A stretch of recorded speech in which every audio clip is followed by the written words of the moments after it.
Сәлематсыздар ма? Мен Рашидова Диана Елеуқызы, Маңғыстау облысы Мұнайлы ауданы Шоғы Мұғанғыл атындағы нөмірі 5-ші жалпы білім беретін мектептің қазақ тілі мен әдебиет пәні мұғалімі. Бүгінгі меңгеретін тақырыбымыз синтаксис бөлімі бойынша сөздердің байланысу түрлері, қиысу, матасу, меңгеру.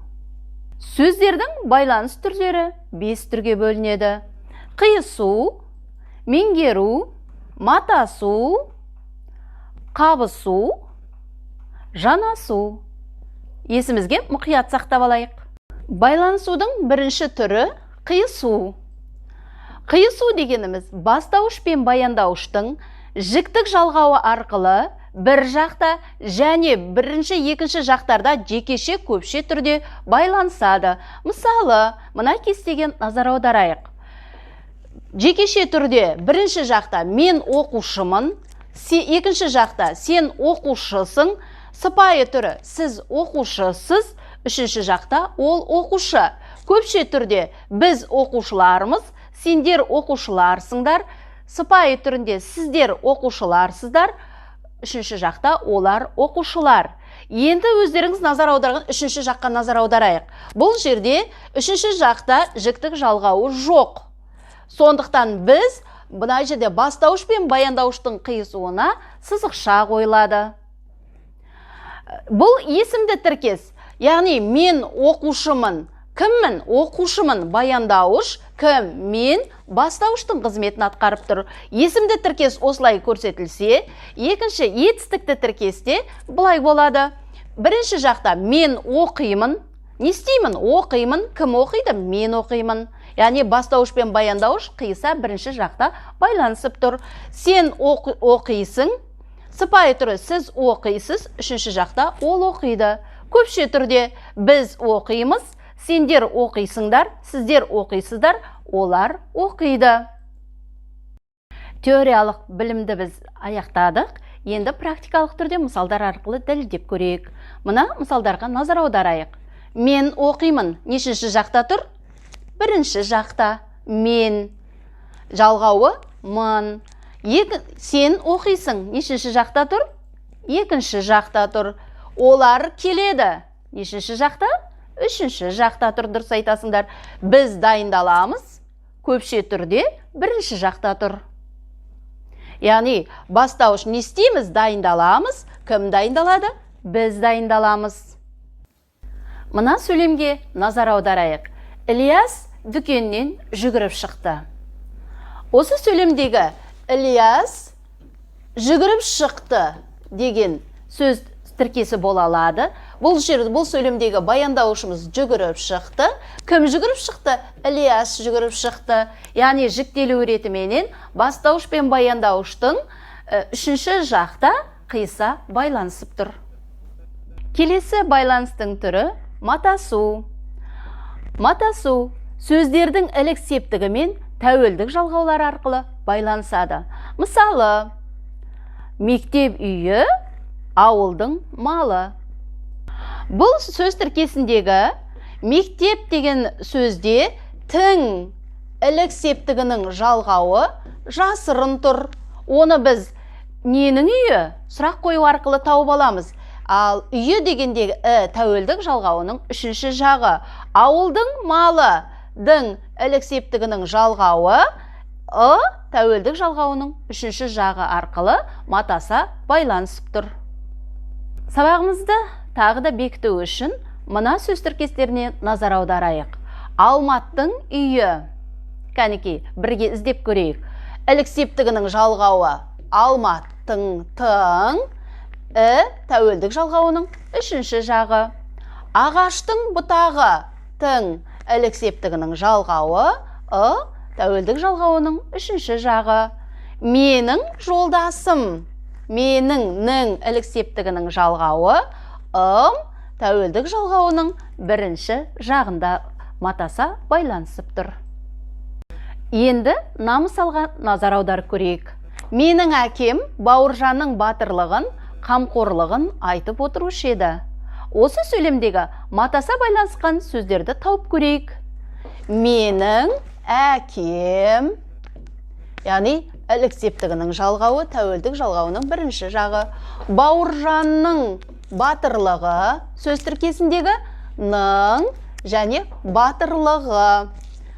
Бауыржанның қамқорлығы. Қамқорлығы. Бұл жерде де, яғни тәуелдік жалғауының үшінші жағы. Сонда бір сөйлемнің ішінде біз үш матаса байланысқан тіркесті тауып отырмыз. Сонымен қайтадан қайталайық. Яғни мына сөйлемнің ішінде үш матаса байланысқан сөз тіркесі бар. Менің әкем, Бауыржанның батырлығы, Бауыржанның қамқорлығы. Келесі байланыс түрі меңгеру. Меңгеру байланысу сөздің ілік септігінен басқа барыс, табыс, жатыс, шығыс, көмектес септік жалғаулары арқылы байланысуды айтамыз. Мысалы, кітапты өңдеу, үлкенді сыйлау, балтамен ағашты жару. Осы сөз тіркестеріндегі енді септік жалғауларын тауып көрейік. Кітапты өңдеу. Яғни бұл жердегі кітапты нені өңдеу? Табыс септігінің жалғау арқылы байланысып тұр. Үлкенді сыйлау. Кімді сыйлау? Үлкенді ді жалғау арқылы, табыс септігі арқылы байланысып тұр. Балтамен ағашты жару. Балтамен жару, ағашты жару. Екі сөз тіркесі шығып тұр бір сөз тіркесінде. Яғни балтамен бұл көмектес септігінің жалғауы, ағашты жару табыс септігінің жалғауы арқылы меңгеріле байланысып тұр. Мына тіркестерге назар аударайық. Балаға мейірімді. Кімге мейірімді? Ға қай септікте тұр? Иә, дұрыс айтасыңдар. Бұл барыс септігінде тұр. Келесі, үзілісті күту. Нені күту? Т табыс септігінде тұр. Келесі, тауда жолығу. Қайда? Да де жатыс септігінде тұр. Мектептен келу. Қайдан келу? Тен шығыс септігінде тұр. Еңбекпен табу. Немен табу? Пен көмектес септік арқылы сөз тіркестері меңгеріле байланысып тұр. Енді мына сөйлемге назар аударайық. Осы сөйлемнің ішінен меңгеріле байланысқан сөз тіркестерін тауып көрейік. Игілік Қызылжардан бұл жолы да ренжіп қайтып еді. Яғни бұл жердегі сөз тіркесін аламыз. Біз Қызылжардан ренжіп қайтып еді. Яғни қайдан? Қызылжардан шығыс септігінің жалғау арқылы сөз тіркесі меңгеріле байланысып тұр. Сонымен бүгінгі тақырыпты қорытындай келе, мына кестеге назар аударайықшы. Бізде қазақ тілінде 7 септік бар. Сіздердің көз алдарыңызда тұр. 7 септікті енді біз алғашқы атау септік бұл қиысуға тән. Өйткені бастауыш пен баяндауыштың қиса байланысуы жіктелу ретіменен. Бізде кетті. Ілік септігі бұл матасуға тән. Яғни ілік септігінің ның жалғауы мен тәуелдік жалғау арқылы байланысуы. Ал қалған 5 септік бізде меңгеріле байланысады екен. Сонда бізде 7 септіктің өзіндік орны бар екен байланыс түрінде. Осыны жадыларыңызда есте сақтап алсаңыздар деймін. Енді біз мына сөйлемнің ішінен байланыс түрлерін тауып көрейік. Бүгінгі өткен қиысу, матасу, меңгеруді. Қайрат балаларға Досанмен болған әңгіменің мән жайын баяндады. Бұл жердегі сөз тіркестері балаларға баяндады. Етістікті тіркес және бұл барыс септігі меңгере байланысып тұр. Екінші, Досанмен болған сөз тіркесі. Бұл сөз тіркесіміз көмектес септігі және меңгеріле байланысып тұр. Әңгіменің мән жайы ілік септігінде матаса байланысып тұр.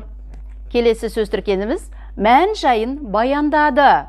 Яғни табыс септігі меңгеріле байланысып тұр. Сонда біз бүгіндегі бір сөйлемнің ішінен біз 4 сөз тіркесін таптық.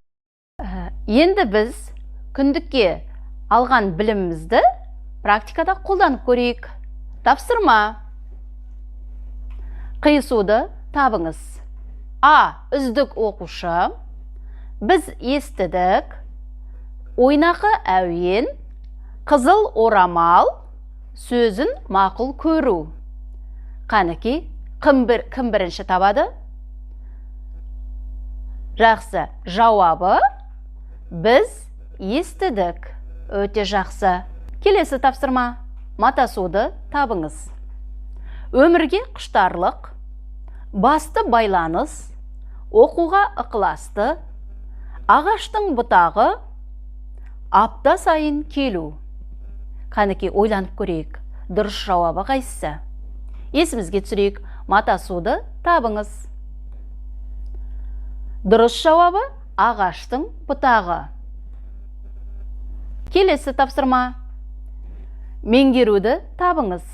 Есімізге түсірейік. Меңгеріле байланысуда біз қандай жалғауларды қолданатын едік? Қант қызылшасы. Терезені ашты. Көз жеткізу үшін барды. Қызыл бұрыш. Сенің добың. Есімізге түсірейік. Тапсақ, дұрыс жауапты тексеріп көрейік. Дұрыс жауабы В нұсқасы терезені ашты. Сонымен, бүгінгі сабағымыз аяқталды. Бүгінгі сабақта біз байланыс түрінің 3 түрімен таныстық. Келесі сабақта біз жанасу, қабысумен танысамыз. Сабағымыз аяқталды. Назар қойып тыңдағандарыңызға рахмет.